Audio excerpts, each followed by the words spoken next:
Hello, Formula One fans, and welcome back to a special episode of Race in Review. We talk sim racing, but on this show, we talk Formula One. It's been a good 1.5 weeks since the Miami Grand Prix, so we're a little bit late. But if you're watching the Spotify or the YouTube version of this show, you can also see we are on a different location. So a podcast made on site, and although it does look like Monaco we're in, we actually aren't. My name is John, and we'll talk about the Miami Grand Prix and the upcoming Grand Prix. And I'm joined by the man with the best hair in the business, and even wearing it very casual, very beachy today. It's none other than James. Welcome, James. Hello there. How's it going? It's good to have you on. Yeah, it's good to be here. Feels weird, right? It does feel weird. It's fun though. I like it. Yeah. It's a different kind of style. Normally, I would do a show or a recap of the Formula One race in 1 minute. But this week, my secret came out. I normally use a teleprompter. I write a script and I use a teleprompter to read that out. And of course, that's the one thing we didn't bring, James. No. But if I could summarize the Miami Grand Prix, it's basically Mclaren doesn't have tire degeneration, I should say. That's good on the live show. Max fought hard but came in fourth. Russell, well, he is meme-worthy, didn't do anything, still got third. Yeah, the usual. And it was Jack Doohan's last race. For now. Forever. We'll see, but yeah, it looks like probably forever. Yeah. I think that's a little bit unfair on him. I'm sure we're going to get into that properly soon, but I don't think he's done anything particularly too bad to deserve this. But I suppose take a gamble when you've got another kind of known entity available in the team in Colapinto. So yeah, it is what it is, isn't it? I mean, we love Colapinto. Let's put that straight out there. We're a little bit biased, but I don't think Doohan deserves any of this. I think Lawson showed what it is to absolutely, fail. Yeah. But I don't think Doohan, he isn't the best rookie in the field, but he definitely isn't the worst rookie either, right? No, he's not. No. This was all set up from the start. The moment they signed Colapinto, they already had signed Doohan. And absolutely. As soon as he appeared in the team, yeah, too bad. So, which topics do you want to discuss? Do you want to talk about phase-changing brakes? Do you want to talk about Colapinto returning first, or do you want to talk about everything that's going on in Alpine? Let's leave Alpine till last, I think. Yeah, I don't think we have enough time for it. No. Statements, though. Normally I have a soundboard with me, but let's start with some statements. Piastri's go up for the World Driver Championship, and it's not even a fight anymore. I wouldn't say it's not a fight. My opinion, he's looking strong. Very strong. He's very consistent, but I don't have him as the strong favourite to run away with it at all. I think we haven't seen the best of Norris yet. He's had a pretty unfortunate run of races so far. I wouldn't say he's buckling under pressure. It's too early to be buckling under pressure. I think he's maybe just a bit flustered by how good Piastri is, and he's also probably a little bit inside his own head with the fact that he's not maximising where he should do. When you look at Jeddah, he had a fast car, he was on for potentially the win, and then he messes it up in qualifying.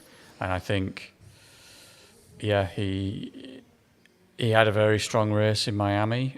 I wouldn't say that he messed up or did anything wrong. It was just bad luck, that first corner or second corner as it ended up being. I think it was just unfortunate the way that actually panned out. I don't think anyone deserved any kind of penalty. Norris really was stuck between a rock and a hard place, because I think it was Jenson Button was talking to him at the end of the race, and basically kind of said the same thing I'm about to say here, which is like you can't be overly cautious and slow down on the first couple of laps, or certainly the first couple of corners when everyone's bunched up, or a car's going to go into the back of them, aren't they? So, Max made a bit of a mistake. Norris had no choice but to go for it. It didn't pan out. It ruined his race. That's racing. Unfortunate for Norris, but I still think he's gonna. I don't write him off at all. And I don't think you can write off Max either. Yeah, the thing about Max is I think his car just isn't on pace. When you see the McLarens, it's been spoken about a lot lately on how they are so good on the tires, and it looks like they've got some system going that really works wonders for the brakes, especially on tracks that are this hot as like Miami.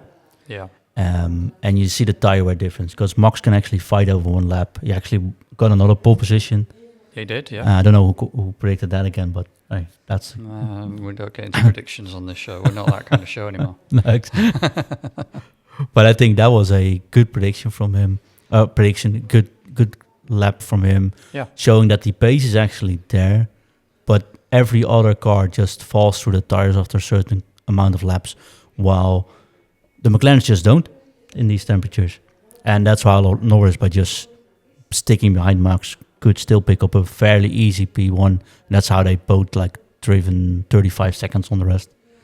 Yeah. Which makes me a bit wary, because I did say in Spain we get the new rule changes and then McLaren actually might not be as fast. But the issue isn't so far that the McLaren is that fast. The issue is the McLaren is just way too stable on their tires. So do you think that might change? I don't think it will. I don't think even McLaren are particularly scared about this change that's coming up.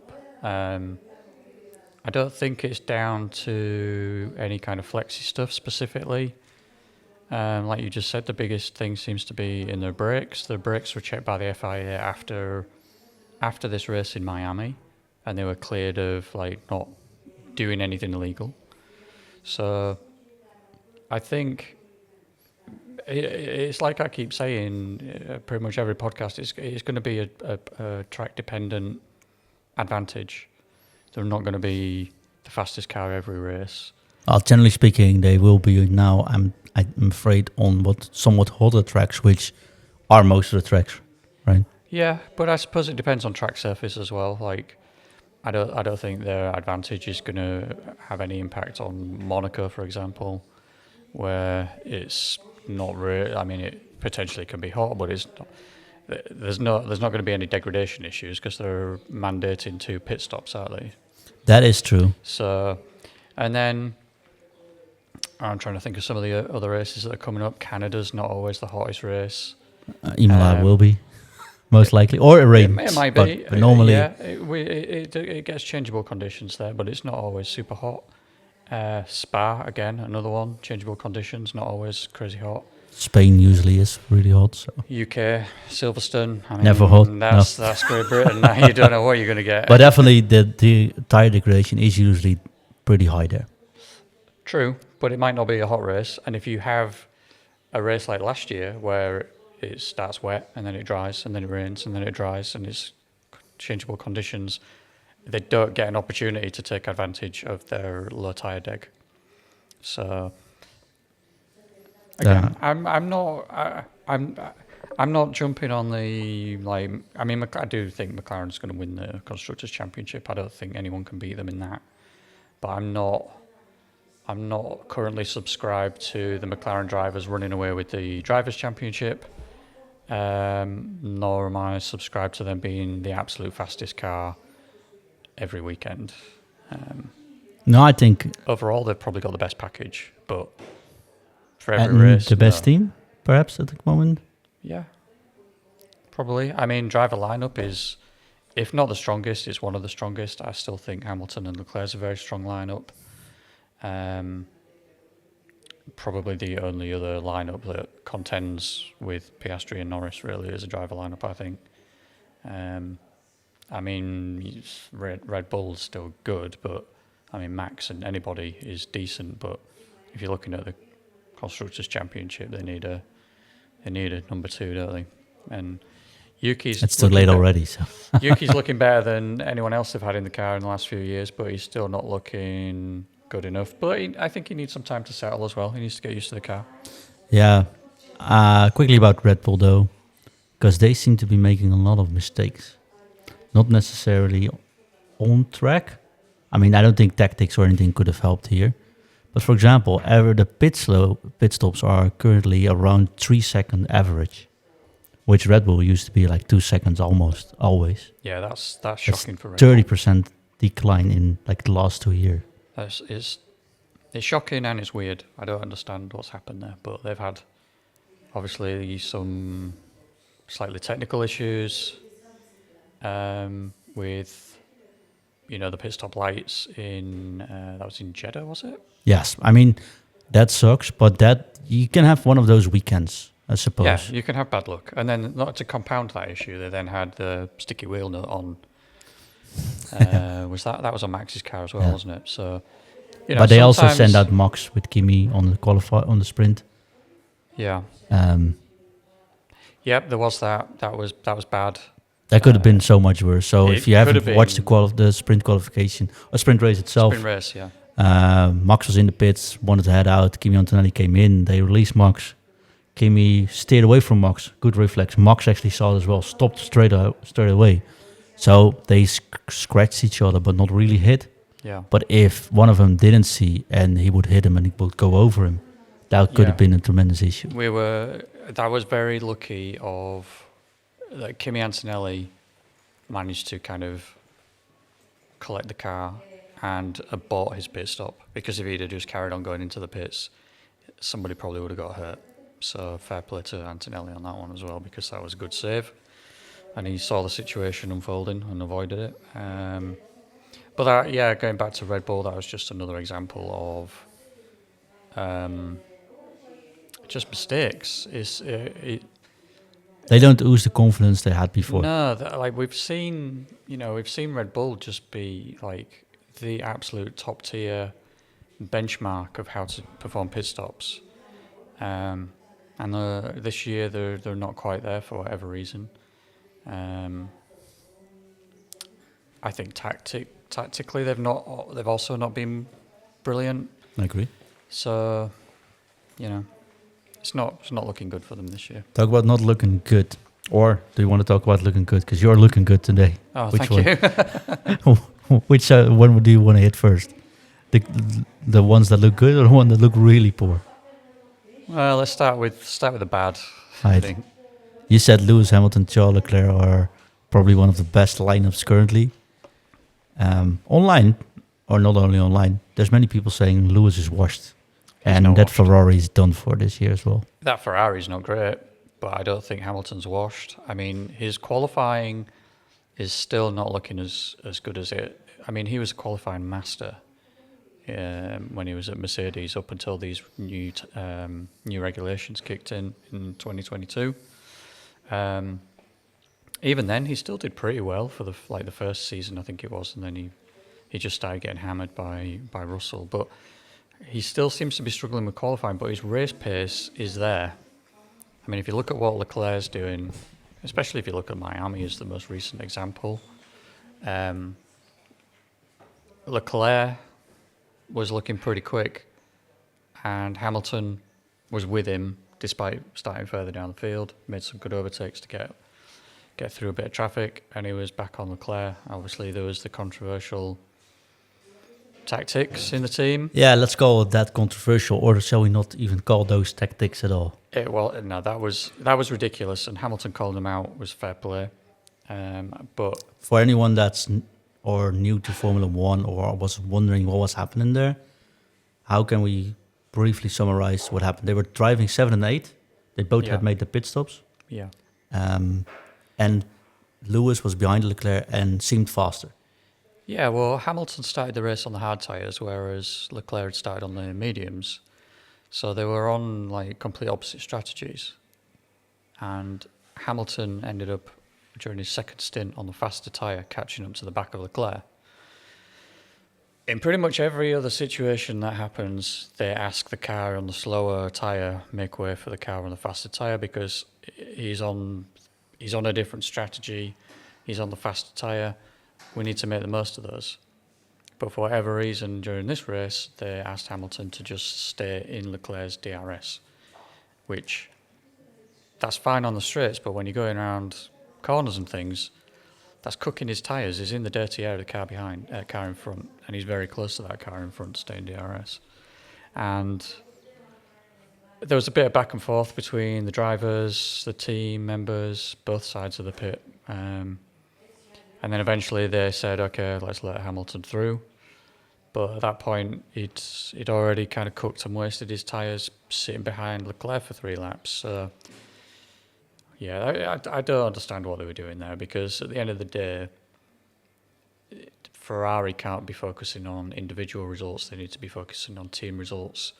And if Hamilton, likewise, if it's Leclerc, it doesn't really matter who it is. Whoever is on the stronger strategy, if they are behind the person on the currently weaker strategy or slower tyre, they should just be letting that person through and getting them to fight further up the field and try and make some more positions and gain some more points. I think they cost themselves a position for Hamilton in the end, because he got past Leclerc because Leclerc let him past, but at that point his tyres were screwed, and then he ended up giving the position back, and then he's fighting with Sainz behind him. Yes, and Albon is before Antonelli and Leclerc as well, and Leclerc isn't even that far behind. It's 2 seconds behind Antonelli. Exactly. I think if they'd have let Hamilton straight through, Hamilton would have caught Antonelli. Whether he would have passed or not is another question, but you don't know unless you let that driver get to them and have a go. This is a factor of having 2 big drivers in one team and not trying to say who has your preference or not trying to make a preference. I think this is something we could have seen with McLaren later on if they were closer, or what we've seen last year with Lando. I mean, the one thing you can say about Red Bull is it sort of sucks they don't have a good second man who will keep them out of the Constructors' Championship. Yep. But it's pretty clear who gets advanced on strategies, and there's no doubt when they have to make that. I think McLaren isn't as good as doing that, but Ferrari absolutely sucks at it currently. Ferrari do. They don't want to upset either driver, I think. I mean, you've got Now you've upset both. Well, yeah, that's the problem. You've got Leclerc, who has come through the Ferrari Academy, has been a member of the Ferrari family for quite a long time now.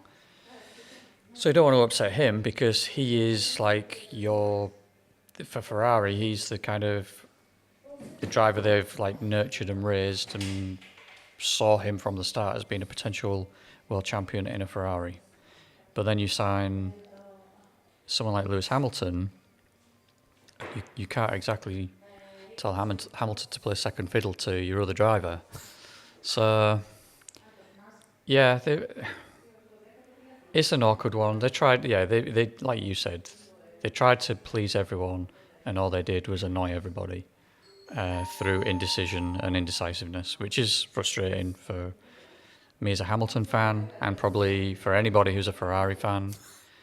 And annoying as if you were a Leclerc fan, because the same issue, Leclerc isn't able to fight Antonelli and has to be stuck up behind Lewis Hamilton for a couple of laps. And it just hurts everyone, but it also hurts the spectacle for the neutral viewer. Because we could have got some good fights, although Sainz definitely tried to put up a fight against Lewis in a sort of awkward manner as well. Yeah. I think if Hamilton had got past first, pretty much straight away, I think he would have had a chance of pulling away from Leclerc, because he had gained on Leclerc very rapidly. So that's part of the reason why I don't understand, the decision that was made there, because Hamilton at that point in the race was clearly faster. And the other one I wanted to talk about, James, talking about being very good. What about Williams lately? Yeah. Kind of predicted it at the start of the season. Yeah, did. I thought they were going to be one of the better teams of the midfield pack. They are looking very good now that Sainz seems to be. Maybe it was just Miami. I don't know, but he looked like he was getting to grips with the car better.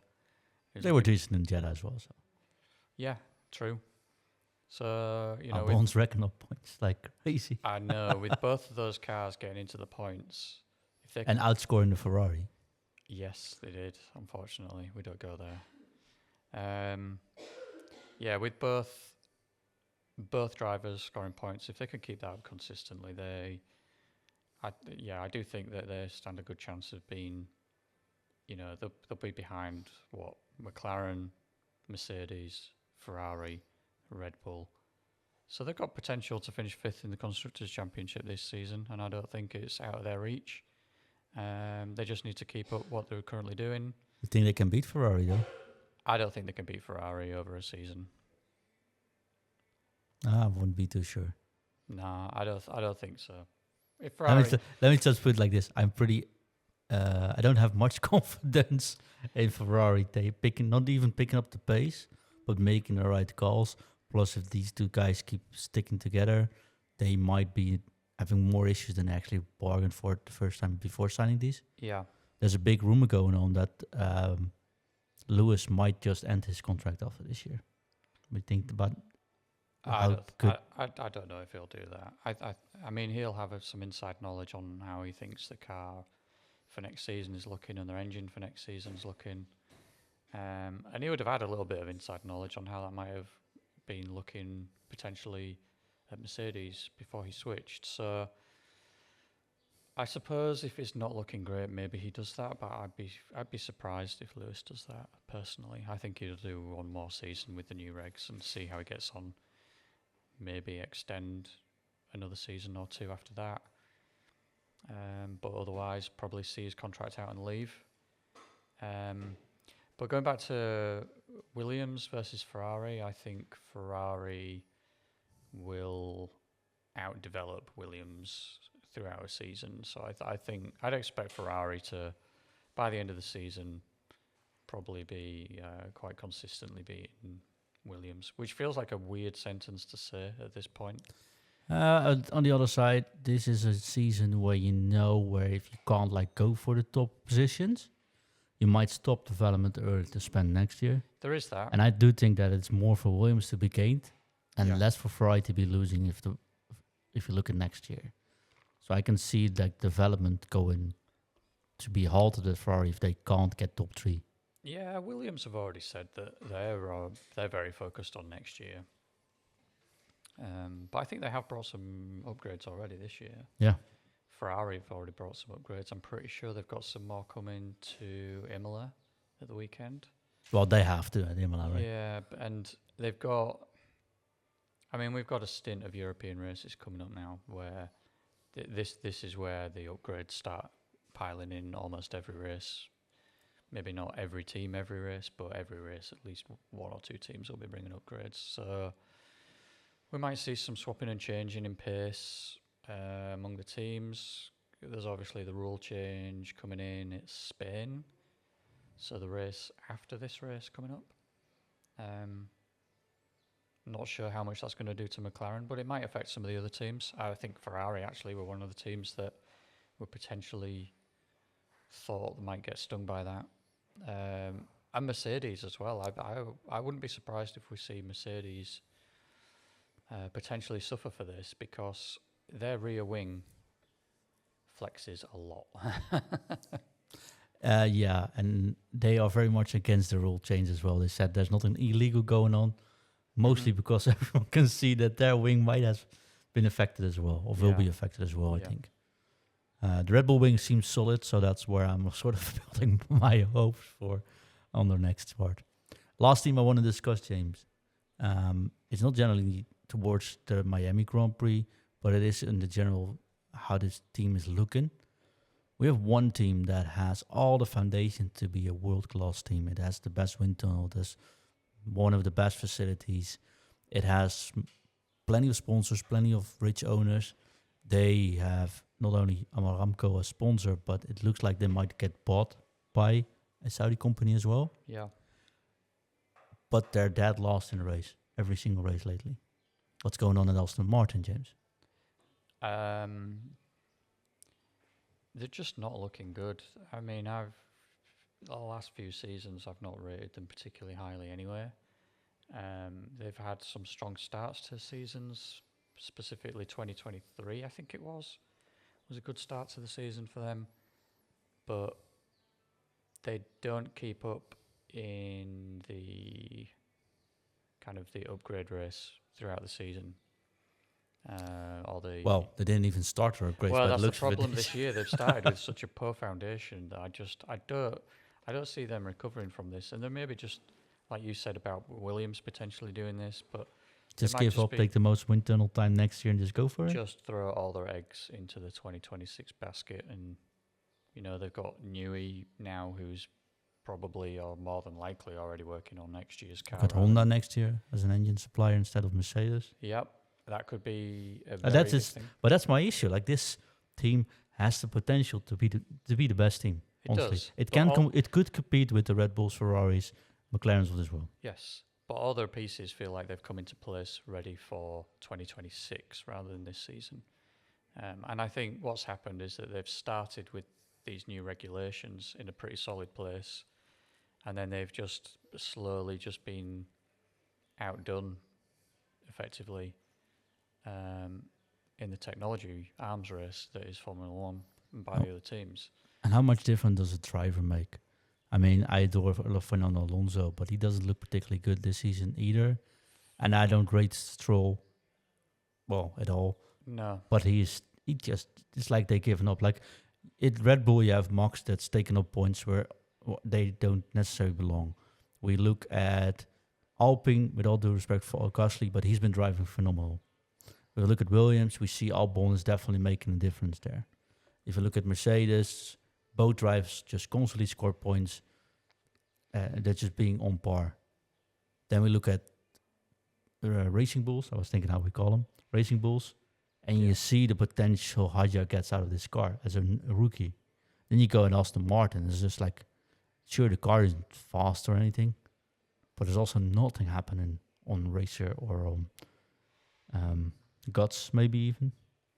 Yeah. It feels like if you get outperformed by Haas every single week, and they are driving above their potential, I even think currently, they've done really well. And I'm not having any issue with Haas, but they have limited resources. They have not the best parts. They have a decent engine, but definitely not the latest version of the engine. Mm-hmm.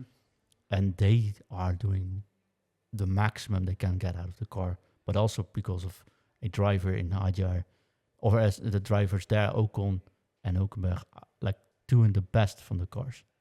Yeah. I think... Of course, Hulkenberg is an Haas, sorry, but still. Yeah, I get what you're saying though, because he is doing pretty well in the Sauber. I think... Is it this a Bottas situation at Sauber, where like he's probably a good driver, he's always been a good driver, but it currently doesn't look really like they should be in Formula One anymore? No, they've had another... I mean, they're similar to Aston Martin with the post-start to the season and the car just not looking very good. Which is weird because they look like they should have been beating Haas at the start of the season at one point when Haas was looking really poor, but they've just turned it around. Aston Martin, though, I think Alonso, he certainly looks like psychologically he's just done. I think he's just been beaten to a pulp effectively because his career is just full of bad moves, pretty much. Yeah. He just moves to teams. He's his own manager. I'm just saying Bortoleto is also on Alonso's management. Yes. So, please, Bortoleto. Yeah, maybe switch manager for the sake of your He career. got you in Formula One, but maybe don't take his advice on the next step. Yeah, for the sake of your mental health, maybe leave. But Alonso just looks done. Stroll is just not a particularly good driver. I mean, I think we'd all agree that the only reason he's in Formula One is because his dad owns the team, specifically so that he can drive in Formula One pretty much. If he was driving for any other team, he'd have been dropped seasons ago. So, yeah, I think that's not helping the situation at Aston Martin because they've got a driver lineup that is kind of just done. Alonso really needs to be just calling it a day and retiring, I think, from Formula One at least. He could go off, he could race, he could go do the Le Mans, any other kind of like prototype racing, but not Formula One anymore, I don't think, because there's no room for him in a big team, and psychologically, he can't cope with moving to a team and then ended up back at the back of the grid, which is what's happened with Aston Martin. They had a decent run for a couple of seasons where they started the season strong Really strong, yeah. and then just kind of fallen apart. And this season, well, he's not even scored a point yet. No, So, but the car does look beautiful still. Oh yeah, I love the color scheme. It looks really nice. I've always liked the Aston Martin color scheme. I'm also just sucking up to the sponsors because I could do for one of them. But yeah, Talking about not scoring any points, James. here We need to go into this topic for a That second. was a fantastic segue, I've got to say. Thanks. It's not like we studied this or something. Yeah. James, your curse is still reality, my friend. I know. So when we talked about predictions the last time we spoke, it was all about how poor your predictions have been. So the last one we did is, of course, I'm looking in my notes. So you said Miami. It's 0-9, by the way, for myself currently. You said Miami pole will go to Lando Norris. Yes. I said it will go to Max Verstappen. Yeah. It actually went to Max And Verstappen. it did go to Max, yeah. So that's 0-10. I'm so sorry. You said the win's going to be Norris. I did, yeah, yep. I said the win's going to be Max. So neither of us scored a point there. I did drop a point this time. Yeah. So you're not quite 100% anymore. Nope, I'm not. No. So 0-10. And the first DNF was, you said Ocon. Yep. I said Piastri. Yep. I don't know why I said Piastri won the race. No. But hey, you never know. It was the driver we won't be seeing back. It was Jack Doohan. Jack Doohan, yeah. Wiped out though, really. But You can't really do anything about that. No, that was just contact with. It was with Lawson, wasn't it? Yeah. Yeah. All right. Another unfortunate Lawson incident. Yeah, and I think that's the driver that actually should not be driving anymore. But let's not go there. True. Yeah. We'll talk about the next race, which is the wonderful track of Imola. Imola. I'm looking forward to it.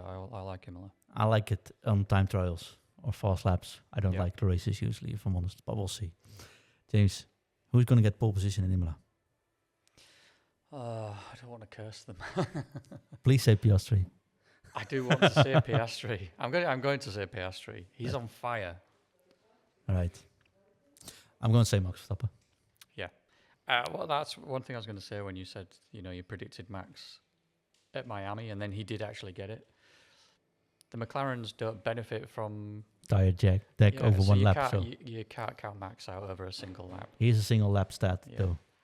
Over the whole race so far, over the whole season so far, the gap between the number 1 and 2 in qualifying has never been over 1/10 so Do you far. want to change your mind?